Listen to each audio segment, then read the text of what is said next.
ठुलबाबा हजुर हजुर प्रिया के छ हाल खबर ठीक छ अनि can you spare some time please के को लागि भन त अब के रे इंग्लिश ल्याङ्ग्वेज को लागि डिस्कसन को लागि हैन के रे इंग्लिश ल्याङ्ग्वेज इन्टरनेशनल ल्याङ्ग्वेज पनि हो अनि त्यसपछि मेरो चाहिँ यसपालि इंग्लिशमा अलिकति मार्क्स राम्रो आएन के अनि त्यही भएर इंग्लिशको बारेमा अलि सिक्नु पनि थियो इंग्लिशहरुको बारेमा जान्नु पनि थियो अनि साथी हजुर त इंग्लिश पहिला इंग्लिश पनि पढाइसिन्थ्यो अनि so I want to discuss something about English. Yes. Okay, good. Listen, long time back I used to be an English teacher. I taught English at various schools and colleges. Interesting.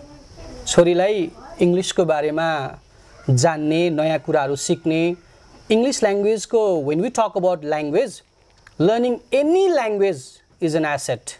Do you agree with that? Yes, I agree. What's your preference? Which language do you want to learn? I want to learn English, of course, Nepali and Sanskrit.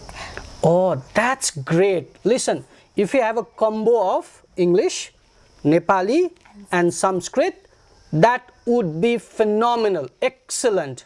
You know why? हामीले English मात्र हैन आजको youths like you हैन students like you मलाई नेपाली मन पर्दैन Nepali is not my cup of tea. I'm not interested to learn Nepali language or Sanskrit. Oh God, I hate that. भन्ने हैन. These languages and learning language, it's not only about learning vocabulary and words. It's about learning the history, culture, philosophy, everything related to that language. So I'm very, very happy that you are interested in 3 languages. Basically, even if you have a friend in Newari of Newari culture and language, if you can learn Newari from that, that would be a big asset. I know. Okay, now let's concentrate about English. How do you develop interest in English? That's very, very important thing. You want to learn English, yeah? Yeah, of course. Okay. When you want to learn English, it's about 4 areas you have to keep in mind. First is listening, speaking, reading, and writing. Which one would you find difficult? Of course, speaking. Speaking. Yes. Okay. Do you communicate? Do you speak in English with your classmates or your teachers or your friend circle? Yes, I do, but only for a certain time, not for a long period of time, because as we are Nepali, so all of my friends... The medium of communication becomes Nepali, yeah? Yeah. Of course. That's most important. Okay. So what you need to do is, first of all, nobody can force you to learn anything. Yes. Something has to come from within inside. If you feel like, if your intuition tells you to learn something, you become a champion or a master. When you talk about English language, listening, do you listen to English songs? Yes, of course. Who are your favorite singers? Taylor Swift. Taylor Swift? Yes. Okay. Somebody else? Ed Sheeran. Ed Sheeran. Okay. And when you listen to them, what do you listen? Only the lyrics? Yes. Do you listen how do they pronounce the words?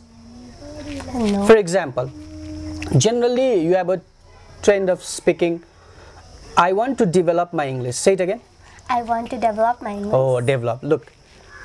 So the correct pronunciation when you talk about learning English language, the correct pronunciation is I want, not want, I want to develop English. Every word, every letter, every word you pronounce should be correct. So concentrate on how they speak, how they utter word, and try to replicate that, try to imitate that, try to copy that.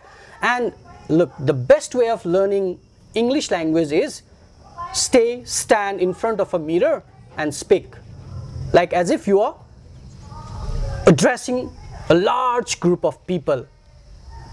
A lot of people are listening to you, and then you want to improve English. Even for actors like that, what do? How do they practice acting? They stand in front of a mirror alone and they practice. Practice makes a man perfect, makes a woman perfect. That's how you learn. How do you pronounce? Let's talk about pronunciation, Lavana. Okay. In my case, I found pronouncing the words very difficult and it's very confusing. Confusing. Yes. English language has a And lot of confusion. Do you have any formula that I can pronounce it easily? Okay, there's no certain formula. Learning is not like a formula. It's about practice. And English language has a lot of exceptions. अपवादहरु हुन्छ नि. T-O. How do you pronounce T-O? T-O. T-O. How do you pronounce T-O? T-O. T-O के हुन्छ भन त? T र O जोड्यो भने के हुन्छ? टु हुन्छ नि. D-O. Do. G-O. Go. Look. It's something different or not? Yes. So English language has a lot of exceptions. There's no certain formula or a rule. There are certain rules, but it's about how do you pronounce भन्यो भने pronunciation भन त एकचोटी. Pronunciation. Oh, pronunciation हैन. Pronounce हुन्छ verb मा. When it becomes noun, it becomes pronunciation भन त. Pronunciation. So, okay. My pronunciation is poor भन ल. My pronunciation is poor. Not my pronunciation. Verb मा चाहिँ फेरि how do you pronounce? Okay, when it becomes verb, it's pronounce. But when it turns into noun, it becomes pronunciation.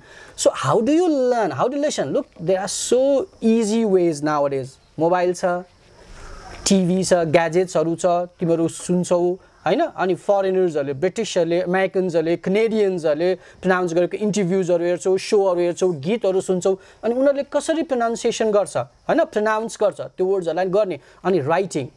When you write a lot, you can master that language. एकदम underline गर्ने. Books हरु पढ्छौ नि. You read a books, you are a bookaholic, हैन? So book पढ्ने मान्छेले धेरै book हरु underline गर्ने. Underline गरेर पढ्ने त्यसपछि आउँछ. संस्कृतमा पनि बुवाले पढिसिन्छ नि. कसरी पढिसिन्छ? वाचन गर्दाखेरि हैन? संस्कृतका श्लोकहरु वाचन गर्दाखेरि हो हरेक शब्दलाई ध्यान दिने. हो त्यस्तो गरी ध्यान दिएर एकदमै कसरी pronounce गर्छ? Writing, listening, हैन? Reading, writing, speaking, newspaper. Do you go through newspapers in your leisure time? Not leisure, eh? Leisure time.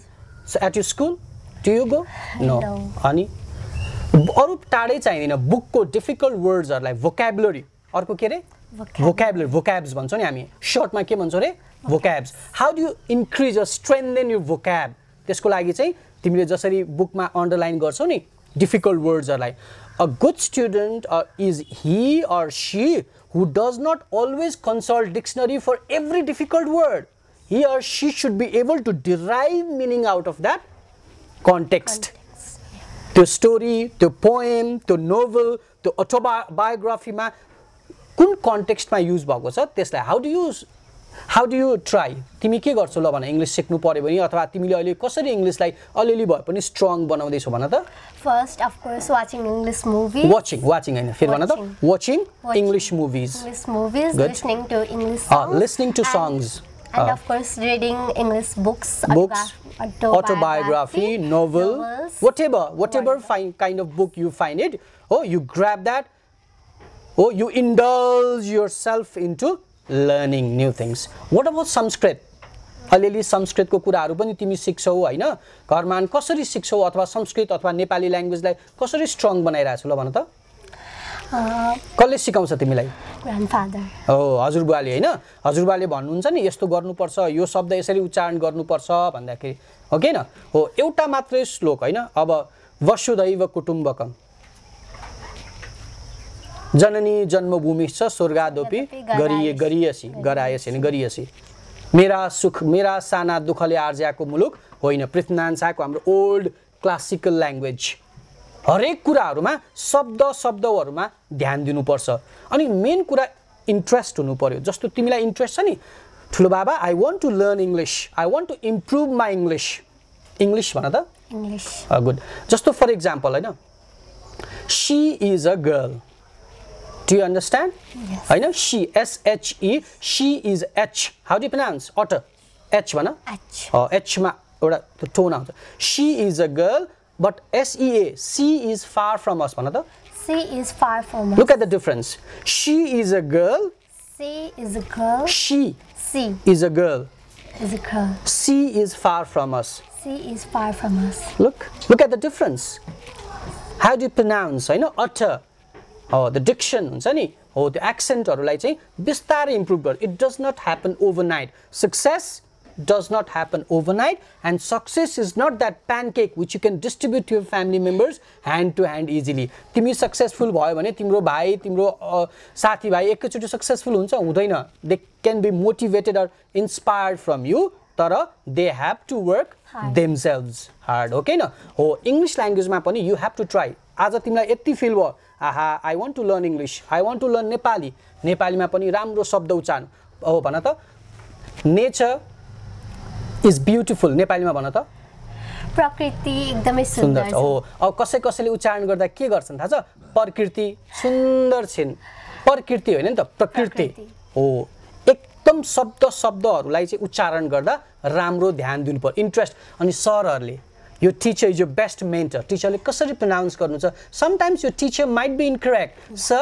could you please pronounce that again repeat it there might be mistake हैन हो आफुले किन interest दिने यही हो अरु के पनि चाहिदैन books listen to English music हो listen to people try to communicate in English and then cultivate the habit of writing the more you write the more you learn okay न हो त्यस्तो गरी ल आज म तिमीलाई अर्को एउटा चीज सिकाउँछु है त ल तिमीले इंग्लिशको कुरा गरिहाल्यौ do you have any idea which is the longest word in English language no I don't have really yes okay let's learn about this the longest word in English language is listen to me new mono ultra microscopic silicovolcanoconiosis oh my god this is a single word how many letters does it contain how many letters does it contain or have it has 45 letters 45. Can you imagine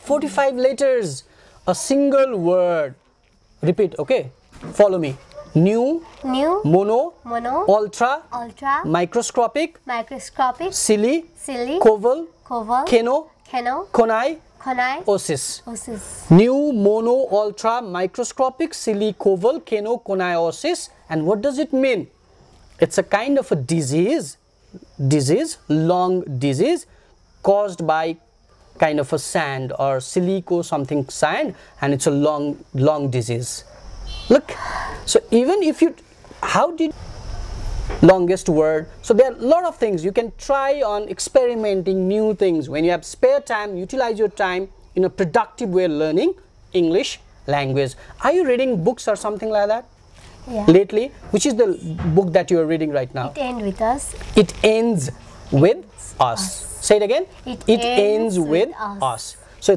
it subject is singular so verb should be singular verb 5 so it ends with us look so these kind of things reading books you know enhances or makes you stronger in terms of learning reading writing त्यही book पढ त्यही बुकको वर्ड्सहरु pronounce गर underline गर त्यसैलाई बोल हैन author गर अनि you become a champion slowly it does not happen overnight it takes time what about Sanskrit what do you want to do in Sanskrit do you want to read more in Sanskrit language yes but do you have something at school no this is one of the most important हाम्रो स्कुल्सहरुमा पनि संस्कृत ल्याङ्ग्वेजलाई enrich गर्नको लागि हामीले केही बुक्सहरु अब तिमीले त you are privileged that हजुरबुवासँग बुक टन्नै छ त्यो बुकहरु मध्ये सानो सानो बुकहरुबाट दैनिक रूपमा बिहान उठेर सूर्यलाई नमस्कार गर्दा के पढ्ने हो हात हेरेर करारे बसते लक्ष्मी कर मध्ये सरस्वती कर मूलेस्तुतो ब्रह्मा प्रभाते कर दर्शनम पढ्नु पर्यो संस्कृतमा पनि जो मान्छेले संस्कृत